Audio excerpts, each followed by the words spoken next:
I'm Tyson, and this is 30 Miles Out. All right, buddy. That's awesome. Thanks for watching, Tyson.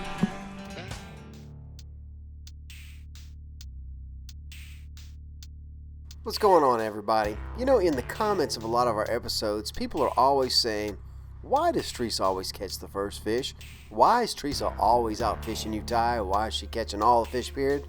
So I thought we might dedicate an episode to Theresa and how she does what she does. Well, here's the lady herself, Theresa. So what do you think about all this attention? It's a little unnecessary. Well, you know, you do outfish me a lot. Sometimes. I wouldn't say a lot. There are times we come in with equal amount of fish, or neither one of us have caught anything, but... Or I outfish you. You do outfish me, yeah. Let's don't forget that. Yeah, there's that. Yeah. There she goes again. It looks like a better fish. Well, here we were the other day fishing with some folks. Nobody caught anything worth anything. And then Theresa hooks up with a nice red. Explain that. I actually caught a nice trout and a nice red. I did outfish the guys that day. I think I spend a lot more time with a bait in the water. You think so? I think, yeah, I do. I mean, if y'all are talking, I will scoot off and throw bait at the bank. Yeah, and you're not afraid to change tactics. 15 times. I'll have 15 lures in the boat. But neither are you. I don't know. You're a social butterfly and you like to talk and I like to fish. Yeah, but look, if they're hitting on bottom on live bait, you'll switch to live bait. If I'm throwing suspension bait, I ain't stopping. I won't catch fish for the sake of... I want to catch them the way I want to catch them. You'll catch them anyway. Yeah. You can catch them. A little over 19. Almost 20. That's true. That is true. I'll change techniques. Absolutely. If it means catching a fish. Yes! Jerk shot! Saves the day. Let's show these guys how it's done. GoPro stop. GoPro stop recording. So here's a perfect example of why your persistence pays off. Lures weren't working, so you threw dead shrimp on bottom.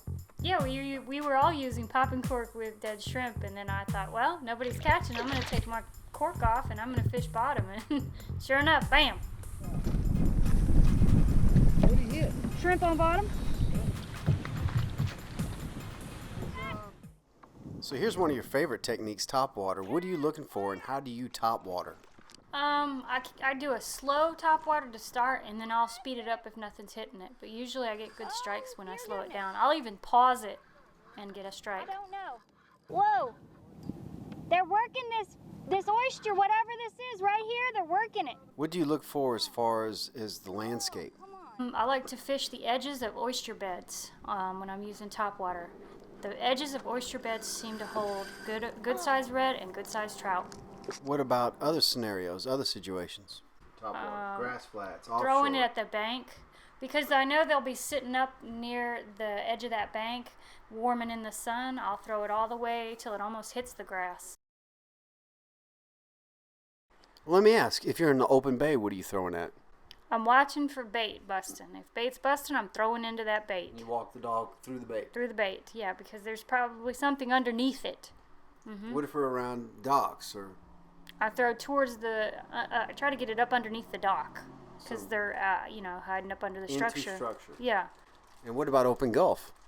Open Gulf, if there's bait busting, I chunk it. Sometimes I just chunk it to see if something will hit.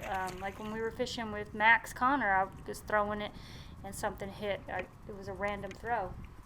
So you just throwing? Sometimes, but most of the time I'm throwing at a structure or somewhere that I know a fish would be sitting, waiting to ambush prey. So you're a big fan of the jerk shad, gulp jerk shad. Tell me different ways you use gulp. I use gulp the way most people use live or dead bait. I'll put it on a popping cork, I'll put it on a jig head on bottom, bump it off the bottom, low and slow in the winter. Nice redfish, Theresa. What'd you get them on? Gulp and a jig head, gulp shrimp and a jig head. I'll rig it weedless and throw it into the grass if the reds are tailing. Why do you like gulp so much? It works. It just works. You do really well offshore. You hook up a lot. Tell everybody what you do different than most people. I I use 2 rods, and they always have bait on them. I will check and see if I'm fishing on credit, and if I am, I'll immediately put a new bait on. Well, I know you really like catching bait too, so you must spend more time catching bait. Oh, you know I do. You'll be like, let's go, I got 3, I'm good. I'm like, no, I need at least 12. And you're like, no, let's leave. No, I need 12 because I know they're gonna go fast. I need the bait. I like catching the bait. I want to have the bait so that I hook up. You'll run out of bait. Won't you? But it's like your lunch. I'll just come get some from you. Right, yeah, steal my bait. So I noticed even if we're throwing lures, you still have something off the back with live bait. Yes, I always have one out the back with live bait on it. If I'm throwing out front with lures or whatever, that one in the back always has live bait. So I have 2 rods in the water at the same time. So basically what we've learned here is the persistence and always keeping baits in the water. Yes, that's why you're fishing.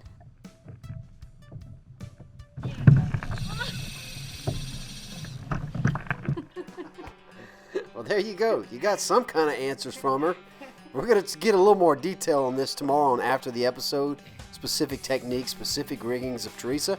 But thanks a lot, Theresa, for answering all the questions. Thanks a lot for coming over today.